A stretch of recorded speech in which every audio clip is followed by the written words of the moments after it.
করা হয়েছে। নিজের করা কুকর্ম কতদিন ধামাচাপা দিয়ে রাখবে কালক্রিট। সত্যটা হলো সূর্য উদয়ের মতো, রাতের অন্ধকার যতই গভীর হোক না কেন দিনের আলো ফুটবে। বোগাম পলিটিক্যাল ক্যারিয়ারের মধ্য থেকে নানান অপকর্মের সাথে জড়িত ছিল। সুগাও কোনো কাঁচা খেলা খেলেনি, এই শব্দে কদম ফেলেছিল সে। জাঙ্কুকের সঙ্গে ছিল, নিজের সাধ্যমতো পাওয়ার ইউজ করেছে জাঙ্কুক। এমপি নির্বাচনের জন্য তাকে একটু সরে সরে চলতে হয়েছে, কিন্তু এই হামলায় একটা ফায়দা হচ্ছে জাঙ্কুকের, আর তা হলো জনতা সাপোর্ট। আগে যত না ছিল এখন সেই সাপোর্টের হার বেড়েছে আকাশচুম্বী। চোখ জোড়া খাতার মাঝে সীমাবদ্ধ হলো, তার মন আকুপাকু করতে ব্যস্ত। কারণ একটাই, আর সেটা হলো অনেকক্ষণ থেকে একজোড়া চোখ তাকে দেখে চলেছে পলকহীন ভাবে। এইভাবে কি পড়া যায়? কেউ একভাবে তাকিয়ে থাকলে কি কোনো বিষয়ে কনসেন্ট্রেট করা যায়? বসে আছে ক্যাবিনেট 2 সিটার সোফায়। এখানে এসেছিল সে সকাল 10টা নাগাদ, এখন প্রায় 5:30 বাজে। 7টার দিকে সে চলে যাবে জাঙ্কুকের নির্দেশ। কক্ষে প্রবেশ করলো একজন নার্স, মৃদু হেসে জাঙ্কুকের উদ্দেশ্যে বলল, স্যার আপনার স্যুপ, আর তারপর একটা ওষুধ আছে। আমি কি? না, my wife will handle it. Jungkook তার দিকে তাকিয়ে বলল, কি কপাল আমাদেরতে, বিয়ের পর মানুষ হানিমুনে যায় আর আমরা নার্সিং হোমে। তেও ঠোঁট চেপে হাসলো। জাঙ্কুক তের গালে আলতো হাত বুলিয়ে আদর দিয়ে বলল, তে feel regret for what? To marry me? একটা মেয়েকে জোর করে বিয়ে দেওয়া যায় না জাঙ্কুক, আর গেলেও মেয়েটা বরের দিকে ঘুরেও তাকাবে না। হয়তো একটা সময় ঠিক হয়ে যাবে, কিন্তু একটা বিষাক্ততা রয়ে যায়। আমাকে দেখে কি আপনার তাই মনে হচ্ছে? আমি আমার সবটা দিয়ে তোমাকে আগলে রাখবো তে, ট্রাস্ট মি। সুপটা শেষ করুন জনাব। অসুস্থ হয়ে নির্বাচন করবেন কিভাবে? ভোটার আইডি কার্ড আছে না তোমার? এই বছরই করেছে। ভোট দেবে না? কাকে? আমি পাবো? এইভাবে একান্তে ভোট চাওয়াকে কি বলে জানেন? কি বলে? চোর, ভোট চোর। একদম আস্তে আস্তে জাঙ্কুকের মুখের সামনেই কথাটি বলল। হ্যাঁ, করলাম চুরি। যে আমার গোটা আমিটাকে চুরি করে নিয়েছে, তার কাছ থেকে সামান্য ভোট চুরি করতে পারবো না? Not fair. সামান্য হাসে, সরে এসে জাঙ্কুকের দিকে ওষুধ আর পানি এগিয়ে দেয়। জাঙ্কুক ওষুধ খেয়ে তের দিকে তাকিয়ে বলল, পড়তে হেল্প লাগবে? আপাতত একটাই হেল্প করুন, এভাবে তাকিয়ে থাকা বন্ধ করুন। আমি পড়তে পারছি না। বিয়ের পর বইয়ের যে রূপ দেখার কথা, সেখানে আমি কি দেখছি? মাই আল্লাহ, সবটাই কপাল। নতুন দিন, নবসূচনা। আজ 3 দিন হলো জাঙ্কুক ভর্তি নার্সিং হোমে। ডান কাঁধে গুলি লাগার ফলে সেই হাত নাড়াতে বেশ বেগ পোহাতে হচ্ছে জাঙ্কুককে। জাঙ্কুক এখন জেদ ধরে বসেছে বাড়ি যাবে, আর এখানে এক মুহূর্তও থাকবে না। জাঙ্কুকের এহেন জেদে কাহিল সকলে, বোঝায় সবাই তাকে, কিন্তু বুঝতে নারাজ। বিরক্ত হয়ে চিৎকার করে বলে, অসুস্থ বানাতে চাইছো? ভালো আছি, ভালো লাগছে না কারণ? ট্রিটমেন্ট যা আছে বাড়িতে নেব, আর থাকবো না এখানে। জাঙ্কুকের কথা সকলে রুদ্ধশ্বাস ছাড়ে। তে কেবিনের মধ্যভাগে দাঁড়িয়ে তার কি করা উচিত বুঝতে পারছে না। তার উপর মানুষটা চেঁচামেচি। তে নজর ঘুরিয়ে একবার নিজের শাশুড়ির দিকে তাকালো। তিনি ইশারায় কিছু বুঝালেন। চোখ টিপে ধীর পায়ে হেঁটে জাঙ্কুকের বেডের পাশে দাঁড়ালো। দ্বিধাদ্বন্দ্ব ছাড়াই জাঙ্কুকের দাড়ি যুগ্ধ গালে আলতো হাত রেখে নরম কণ্ঠে বলল, আপনার আরো কিছুদিন এখানে থাকা উচিত, আর একটু সুস্থ হয়ে যান। আচ্ছা, মাত্র 2 দিন থাকুন, বেশি না। আচ্ছা থাকবো, কিন্তু 2 দিন আমাকে ননস্টপ 1 ঘন্টা কিস করতে হবে, তাও লিপ কিস। বলো পারবে? তাহলে আমি এখানে থাকবো। কি হলো, থাকবো নাকি বাড়ি যাবো? বাড়ি যান আপনি, বলেই তে দ্রুত পায়ে ক্যাবিন ত্যাগ করে। জাঙ্কুক শরীর কাঁপিয়ে হাসে। অবশেষে জাঙ্কুক জিতলো, তাকে বাড়ি নিয়ে যাওয়া হলো। ডাক্তারের কাছ থেকে সমস্ত কিছু বুঝে নিল তার পরিবার।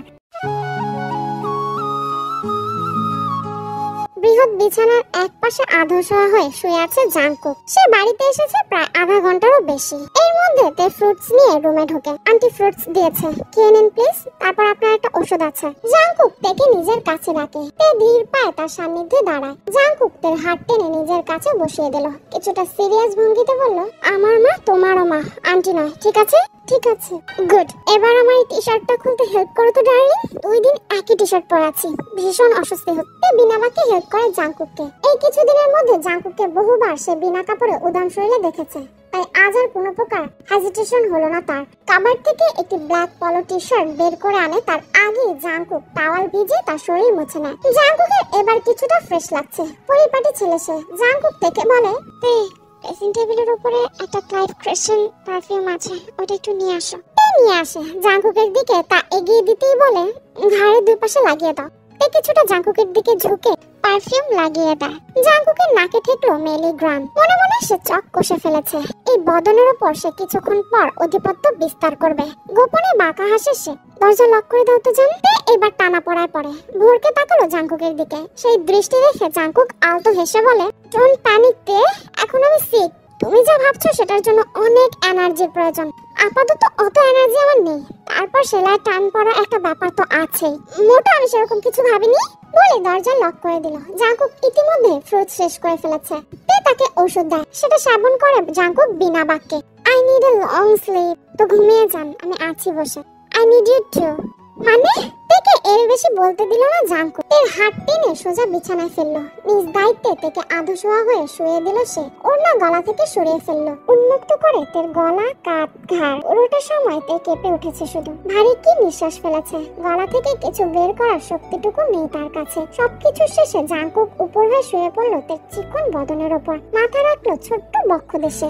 মেলি অবয়ব বড়ই অদ্ভুত, যেখানে সান্নিধ্য বৃহৎ থেকে বৃহৎ মানুষকেও কাবু করে ফেলতে পারে।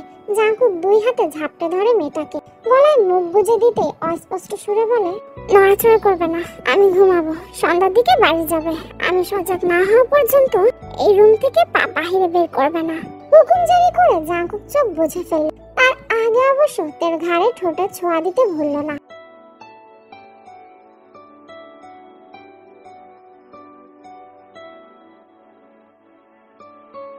এটা পরিচয় পাক জাঙ্কুকের ছোঁয়ার। তে যেন ভুলল সব। নড়াচড়া তো দূরের কথা, শ্বাস নিতেও ভুলে গেছে সে।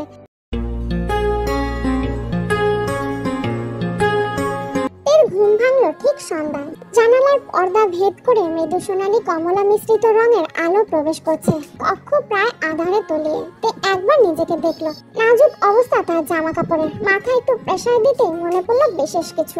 সঙ্গে আরত্ব হলো মুখশ্রী।